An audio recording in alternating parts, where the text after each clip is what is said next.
नमस्कार, चार का बार आप देख रहे हैं। मैं हूं आपके साथ पूर्णिमा मिश्रा और चार का बार में सबसे पहले बात होगी माफिया अतीक अहमद की। अतीक अहमद अब से थोड़ी देर में प्रयागराज पहुंचने वाला है। उमेश पाल मर्डर मामले में उससे पूछताछ होनी है। जब मीडिया ने अतीक से सवाल किया तो उसने कहा कि माफियागिरी खत्म हो गई, अब तो मुझे रगड़ा जा रहा है। अतीक के चेहरे पर खौफ साफ साफ नजर आ रहा था। अगली खबर आपको बताएंगी मेरी सहयोगी शिखा ठाकुर। नमस्कार, आप देख रहे हैं चार के वार की दूसरी बड़ी खबर का जिक्र मैं करूंगी। राजस्थान को आज पीएम मोदी ने वंदे भारत की सौगात दी। वंदे भारत में अब आप जयपुर से दिल्ली महज 4 घंटे में पहुंच जाएंगे। 13 अप्रैल से आम जनता इस ट्रेन में सफर कर सकेगी। अगली बड़ी खबर के लिए रुक करेंगे पलक का। बिल्कुल, अगली बड़ी खबर में आपको बताऊंगी। पंजाब के बठिंडा में हुई फायरिंग में 4 जवानों की मौत हो गई। सेना के अधिकारियों का कहना है कि ये आतंकी हमला नहीं है, जांच चल रही है। एक संदिग्ध को हिरासत में ले लिया गया है। अगली बड़ी खबर बताएंगे मेरी सहयोगी महिमा। चार के वार में आखिर में बात होगी, अगर आप भी कैब में सफर करते हैं तो सावधान हो जाइए, क्योंकि मुंबई में 2 ऐसे शातिर गिरफ्तार किए गए हैं जो कि कैब ड्राइवर बनकर लोगों को लूटते थे, उनसे पैसे लूटा करते थे। इस पूरी खबर को लेकर मैं आपको दूंगी विस्तार से जानकारी, लेकिन पहली बड़ी खबर के लिए रुक करेंगे पूर्णिमा मिश्रा जी का। और ये जो अहम खबर है, ये वो खबर है जिसको भारत 24 लगातार ट्रैक कर रहा है, यानी कि अतीक अहमद जो लाया जा रहा है नैनी जेल। ये कह रहा है कि अब मैं कहां का माफिया हूं, माफियागिरी तो खत्म हो गई, अब तो मुझे रगड़ा जा रहा है। सरकार कम से कम हमारे घर की औरतें और बच्चों को बख्श दे, उन्हें परेशान किया जा रहा है। दरअसल ये अतीक नहीं बल्कि उसका डर बोल रहा है। अतीक को डर है कि कहीं उसके बेटों और बेगम को पुलिस ढेर ना कर दे। उमेश पाल के बारे में अतीक कहता है कि मुझे कुछ नहीं पता, मैं 6 साल से जेल में बंद हूं। ये रिपोर्ट आपको।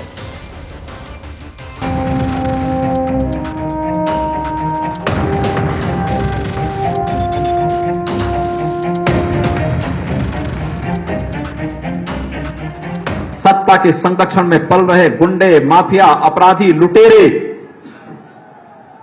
ये सब के सब मेहरबानी करके तो उत्तर प्रदेश छोड़ करके चले जाएं, और अगर उत्तर प्रदेश में रहेंगे तो फिर उनके लिए 2 जगह होंगी। मुझे लगता है उस जगह कोई भी नहीं जाना चाहेगा, और उसके बारे में वो तय कर लें क्या होना है। ये ऐलान आज का नहीं है, बल्कि आज से 6 साल पहले का है। पहली बार सीएम बनने के बाद योगी ने बता दिया था कि यूपी में वो अपराधियों को रहने नहीं देंगे, ऐसी कार्रवाई करेंगे जो नजीर बनेगी। और आज 6 साल बाद यूपी में माफिया राज पूरी तरह से मिट चुका है। आज अपराधी खुद थाने में सरेंडर करते हैं। एक जमाने में यूपी में आतंक का दूसरा नाम रहे अतीक का क्या हाल है वो किसी से छिपा नहीं है। बाबा का ऐसा डंडा चला है कि वो गुंडा कांप उठा है। योगी ने जो कहा वो किया, अतीक को मिट्टी में मिला दिया। दुहाई है दुहाई, माफिया की जबरदस्त रगड़ाई। नींद में भी दिखे बुलडोजर, सांसें नीचे ऊपर। सुनते ही यूपी डॉन का बढ़ता है बीपी। बिट गया ताम झाम, बाहुबली करे त्राही माम। अतीक अहमद को किसी से डर नहीं लगता। अतीक बेखौफ है, अतीक के आगे किसी की नहीं चलती। अब ये गुजरे जमाने की बातें हो चुकी हैं, क्योंकि माफिया का गला सूख गया है। अतीक कांप रहा है, डर के मारे माफिया की आवाज अटक रही है। योगी का डर ऐसा है कि हमेशा अपने जलवे और जलाल पर घमंड करने वाले अतीक का सारा गुरूर खंड खंड हो गया है। ये हम यूं ही नहीं कह रहे हैं, बल्कि ये डर अतीक की आंखों में दिख रहा है। सरकार ने कहा मट्टी में मिला देंगे, तो मट्टी में तो मिल गए, अब मट्टी में मिलने के बाद रगड़े जा रहे हैं। साबरमती से प्रयागराज की यात्रा में अतीक का डर साफ तौर पर दिख रहा है। वो बार बार कह रहा है कि माफियागिरी तो कब की खत्म हो गई, अब तो मुझे रगड़ा जा रहा है। पूरा परिवार मिट गया है। साबरमती जेल से बाहर आते वक्त ही अतीक का डर दिखा था, जब उसे ये लगने लगा था कि उसकी जिंदगी बहुत लंबी नहीं बची है। करना चाहते हैं, मारना चाहते लेके जा रहे हैं। हैं। उमेश पाल के हत्या में तो वीडियो कॉन्फ्रेंसिंग हो सकती थी, और वीडियो कॉन्फ्रेंसिंग के लिए सुप्रीम कोर्ट ने कहा है। सुप्रीम कोर्ट का आपको मार देंगे। जब सुप्रीम कोर्ट ने कहा कि वीडियो कॉन्फ्रेंसिंग कराओ, अतीक का कहना है कि उमेश पाल के मर्डर से उसका कोई लेना देना नहीं है। वो तो जेल में था, मैंने जेल से कोई साजिश नहीं रची। 6 साल से मैं जेल में हूँ, मेरा पूरा परिवार बर्बाद हो चुका है। अतीक का कहना है कि आज उसका साम्राज्य खत्म हो चुका है, माफियागिरी मिट चुकी है। 40 साल में पहली बार ऐसा मौका आया है जब ये दुर्दांत डरा हुआ है, जब अतीक की आंखों में खौफ साफ दिख रहा है, जब अतीक को मौत का डर सता रहा है। अतीक को आज खुद से ज्यादा अपने परिवार की फिक्र हो रही है। योगी की सरकार ने बता दिया है कि यूपी में किसी माफिया की गुंडई नहीं चलेगी। बाबा के राज में अपराधी, गुंडे, मवाली, बवाली सब या तो जेल में रहेंगे या उनका सीधा इलाज है एनकाउंटर। योगी भी बता चुके हैं कि आज हर माफिया की पैंट गीली है, वो अपराध के बारे में तो सोच भी नहीं सकता। कोर्ट उन्हें सजा सुनाती है तो उनकी पैंटें भी गीली होती हुई देखती है जनता। दरअसल अतीक अहमद को उमेश पाल मर्डर मामले में रिमांड पर लिया जाएगा। अतीक ने कहा था कि बार बार यूपी लाने की जरूरत नहीं है, लेकिन सिर्फ परेशान करने के लिए ऐसा किया जा रहा है। अतीक के साथ साथ अशरफ पर भी शिकंजा कसा है, तो अतीक अहमद के वकील पर भी आईटी ने छापेमारी की। साथ ही अतीक से जुड़े गुर्गों के करीब 13 ठिकानों पर ईडी की रेड हुई। अतीक अहमद की 150 करोड़ से ज्यादा अवैध संपत्ति को जब्त करने की तैयारी हो रही है। अतीक तड़पेगा, इंच इंच मिटेगा। कसारी मसारी के कालिंदीपुरम में छापेमारी। अतीक के करीबी रिश्तेदार खालिद जफर के घर पर ईडी की रेड। अतीक का प्रॉपर्टी का सारा काम खालिद जफर देखता है। अतीक अहमद के वकील खान सौलत हनीफ के घर पर भी ईडी की छापेमारी। नैनी सेंट्रल जेल में उम्र कैद की सजा काट रहा है सौलत हनीफ। माफिया के क्राइम करियर और फाइनेंशियल सिस्टम को पूरी तरह से मिटाया जा रहा है। अतीक पर होती कार्रवाई से उमेश पाल का परिवार संतुष्ट है, लेकिन वो अतीक का सर्वनाश चाहता है। यूपी के डिप्टी सीएम केशव प्रसाद मौर्य ने भी कहा था कि कोई माफिया चाहे जितना बड़ा हो, कानून व्यवस्था से बड़ा नहीं हो सकता। जो अपराध करेगा एफआईआर उसी के लिए, कानून उसी के लिए है। कड़ी सजा दिलानी है? नहीं, कड़ी से कड़ी सजा कानून के शिकंजे में ला करके दिलाई जाएगी। और कोई भी अपराधी कितना भी बड़ा हो, कितना भी उसके पास ताकत हो, लेकिन उसकी सारी ताकत कानून के सामने बौनी पड़ जाएगी और कानून के हिसाब से सजा दिलाएंगे, कठोर सजा दिलाएंगे। यूपी में अगर रहना है तो अनुशासन में रहना होगा। अपराध करना तो दूर, सोचना भी आफत हो सकता है। योगी ने बीते 6 साल में यूपी की तस्वीर बदल दी है। अतीक और मुख्तार जैसे डॉन आज रहम की भीख मांग रहे हैं, गुंडे गिड़गिड़ा रहे हैं और बाबा से घबरा रहे हैं। Bureau report, Bharat 24। देखिए, आज राजस्थान को भी वंदे भारत की सौगात मिल गई। वर्चुअली जुड़कर प्रधानमंत्री मोदी ने वंदे भारत ट्रेन राजस्थान को सौंपी। 13 अप्रैल से इस ट्रेन में आम लोग सफर कर पाएंगे और इस मौके पर पीएम मोदी ने राजस्थान के ताजा सियासी घटनाक्रम पर चुटकी भी ली और कहा कि गहलोत जी के दोनों हाथों में लड्डू है। रिपोर्ट देखिए।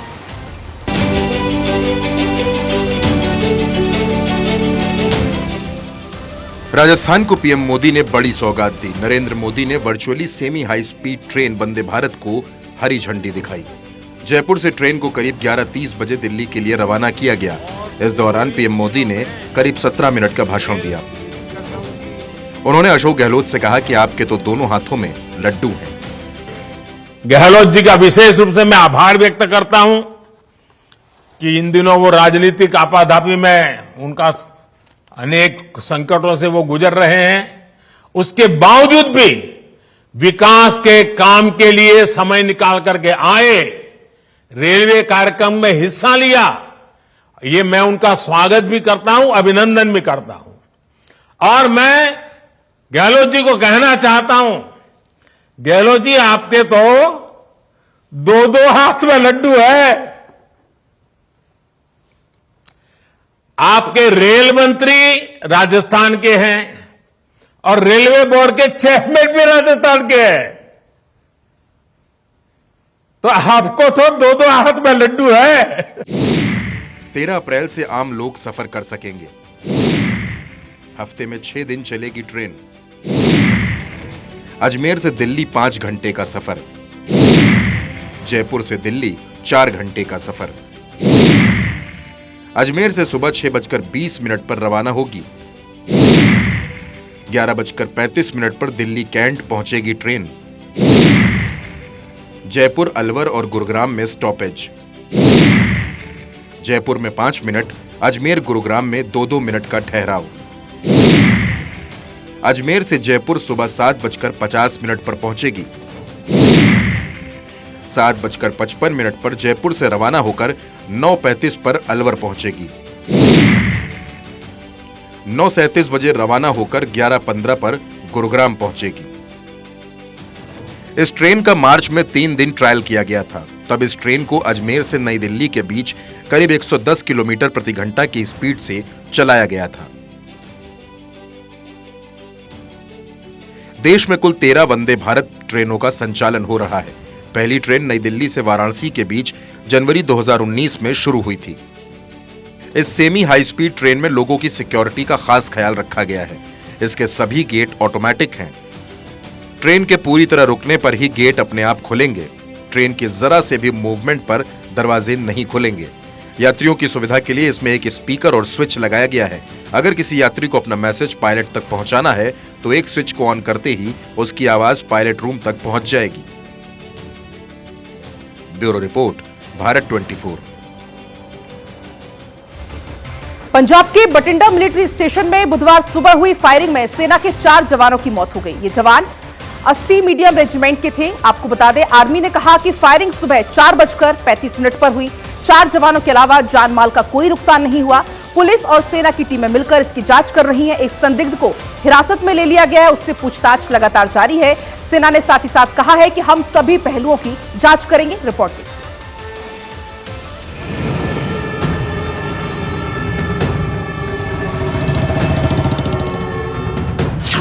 बठिंडा मिलिट्री स्टेशन में हुई फायरिंग में सेना के 4 जवानों की मौत। पंजाब में बठिंडा मिलिट्री स्टेशन पर बुधवार सुबह करीब 4:35 पर फायरिंग में 4 जवानों की मौत हो गई। सेना का कहना है कि फायरिंग के हर पहलू की जांच होगी। इसे आतंकी घटना मानने से इनकार किया जा रहा है।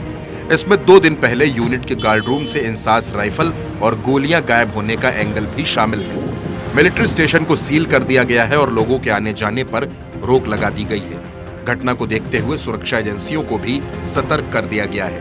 फायरिंग के मामले को लेकर रक्षा मंत्री राजनाथ सिंह और एनएसए अजीत डोभाल ने भी अधिकारियों से जानकारी ली। इस मामले में एक संदिग्ध को हिरासत में लिया गया है। लुक, अभी तक कोई खास क्लियर रिपोर्ट नहीं आई है, लेकिन जो पंजाब पुलिस कह रही है कि वहां से कोई इंसास राइफल चोरी हुई थी और उससे ये इंसिडेंट रिलेटेड है, क्या ये रनिंग एमॉक का इंसिडेंट है या और कोई मैल कंटेंट है जिसने ये किया है, इसके बारे में अभी कोई डिटेल्स औपचारिक तौर पे, आधिकारिक तौर पे आर्मी ने रिवील नहीं किए हैं। आई वुड रादर वेट कि वो इसके ऊपर कोई स्टेटमेंट दें तो हम लोग क्लैरिटी से कुछ कह सकेंगे। But on the face of it ये कोई दुखद घटना लग रही है। Does not seem to be as of now a terrorist incident, but like I said, we'll have to wait and we'll have to watch. ये क्यों फायरिंग हुई, ये क्या कारण है, इसका तो इंक्वायरी पता देगी। कोई कंजेक्चर नहीं कर सकता, जैसे कि को कह रहे कि ये तो शायद अंदर का मामला है, एक इंसास राइफल गायब थी और कार्ट्रिजेस गायब थे। ये सारी की सारी इन्वेस्टिगेशन में पता चलेगी। अगर कोई ऐसी इंफॉर्मेशन पहले से देने लग जाते हैं तो इसका मतलब है कुछ छुप रहा है। तो इसमें ये 2 राय नहीं है कि ये बड़ा सीरियस इंसिडेंट है। इसकी टोटल इंक्वायरी होनी चाहिए। क्या अंदर सैबोटियर छुपा हुआ था या बाहर से इन्फिल्ट्रेट किया है या इस रास्ते से इन्फिल्ट्रेट किया है जो गेट से नहीं आता। सारे दरवाजे तो आपने बंद कर दिए, और भी रास्ते खुले होंगे, जैसे पठानकोट का अटैक हुआ था। तो ये हम ये ना सोच बैठें कि साहब ये यही तरीका है, आप इसी पे इन्वेस्टिगेट करिए और मत करिए, ये बात ठीक नहीं होगी। पुलिस के सूत्रों की माने तो बठिंडा मिलिट्री स्टेशन के भीतर बुधवार को तड़के संदिग्ध गतिविधियां देखी गई। जवानों ने सर्च ऑपरेशन चलाया। इस दौरान संदिग्ध ने जवानों पर फायरिंग कर दी। फायरिंग करने वाला शख्स सादे कपड़ों में था। बठिंडा कैंट एशिया की सबसे बड़ी सैनिक छावनी है। इस मिलिट्री स्टेशन की बाउंड्री करीब 45 किलोमीटर की है। यहाँ का एम्यूनिशन डिपो देश के सबसे बड़े डिपो में से एक है। Bureau report, Bharat 24। मुंबई की मलाज पुलिस ने 2 ऐसे शातिर अपराधियों को गिरफ्तार किया जो कि ओला टैक्सी ड्राइवर बनकर लूट की वारदात को अंजाम दिया करते थे और पुलिस को चकमा देने के लिए अपनी गाड़ी की नंबर प्लेट बदल दिया करते थे। फिर रिपोर्ट आप देखिए।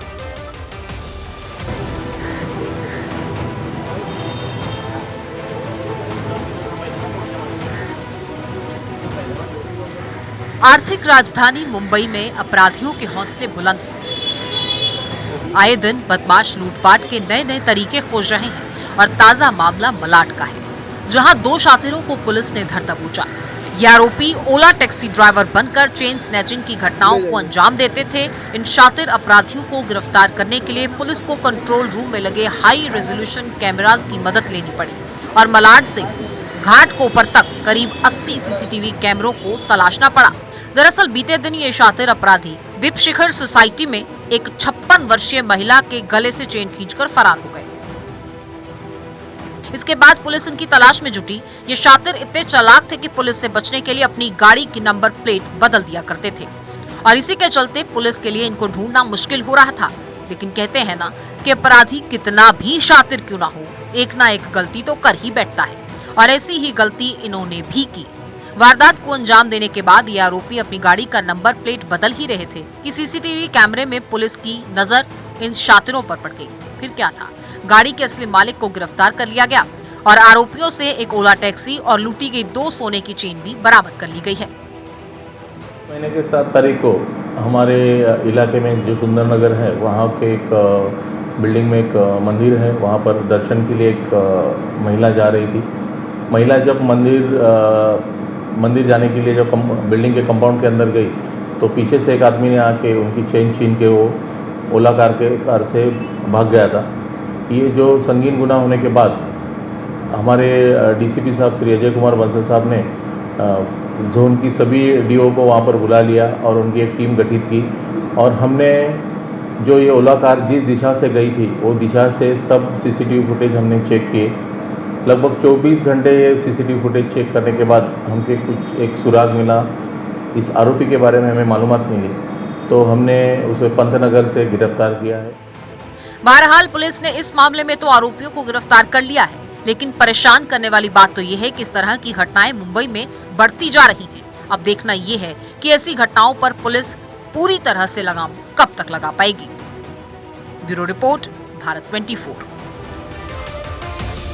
और आगे बढ़ने से पहले 4 कबार में इस वक्त की एक बड़ी खबर है दिल्ली से, जहां पर द इंडियन स्कूल में जो बम की खबर आई थी वो अफवाह निकली है। सादिक नगर में ये स्कूल जिसमें मैनेजमेंट को ईमेल का धमकी दी गई थी, लेकिन जब तलाशी की गई पूरे प्रीमाइसेस की तो वहां पर बम नहीं मिला, यानी कि कोरी अफवाह थी, ये कोरी धमकी दी गई थी।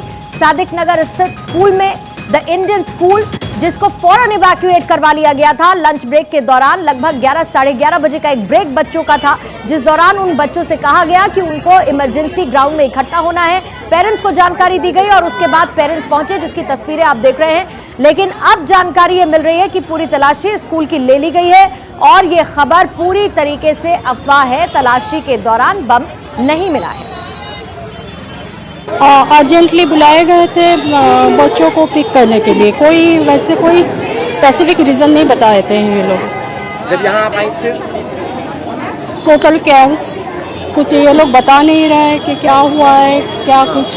वैसे तो ये लोग अंदर नहीं जाने देते हैं किसी को, तो एक पता नहीं क्या कुछ अफवाहें सुनाई दे रहा है। कोई बोल रहा है आग लगे है लैब में, कोई बोल रहा है कि बॉम्ब रखे हुए हैं। हालांकि आगे बॉम्ब स्क्वाड के गाड़ी रखा हुआ है, अंदर पुलिस है। तो क्वेश्चन ये आता है कि अंदर जब कोई किसी को जाने नहीं देते तो बॉम्ब कहाँ से आ गया।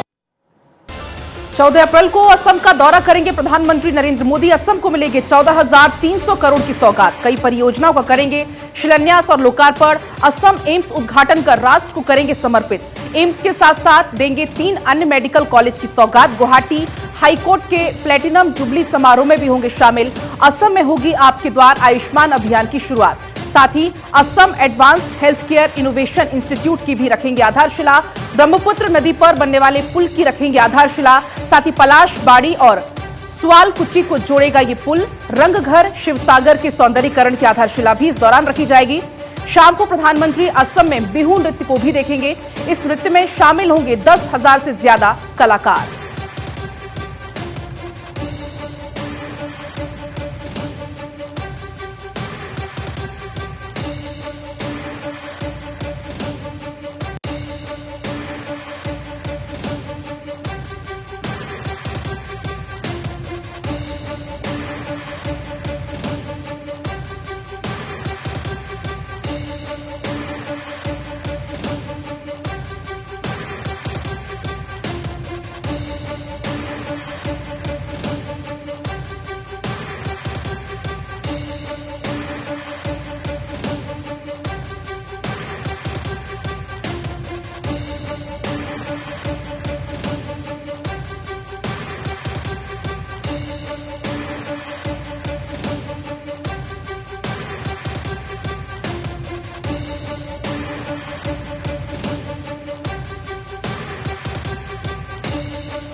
ईडी ने फाइल की चार्जशीट, अजित पवार का नाम नहीं। आपको जानकारी दे दें कि एमएससी बैंक घोटाले मामले में ईडी ने फाइल की चार्जशीट। महाराष्ट्र के पूर्व डिप्टी सीएम और एनसीपी नेता अजित पवार को राहत दी गई है। चार्जशीट से हटाया गया अजित पवार और उनकी पत्नी का नाम। सूत्रों के हवाले से जानकारी, हालांकि दंपत्ति से जुड़ी एक कंपनी का नाम चार्जशीट में है। कुछ कंपनियों के नामों को चार्जशीट में बरकरार रखा गया। बैंक घोटाले की जांच के दौरान सामने आए थे ये तमाम नाम। ऐसे में कोर्ट को आरोपों का संज्ञान लेना अभी बाकी है। मामले की अगली सुनवाई 19 अप्रैल को होगी। करीब 3 लाख किसानों पर घोटाले का असर हुआ था। ईडी ने इस मामले में जुलाई 2021 में चीनी मिल कुर्क की थी। मिल की भूमि, भवन, संरचना, प्लांट और मशीनरी को कुर्क किया गया था।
और आज 4 के वार में हमारे साथ फिलहाल इतना ही। आगे की खबरें आगे बढ़ाएंगे सचिन।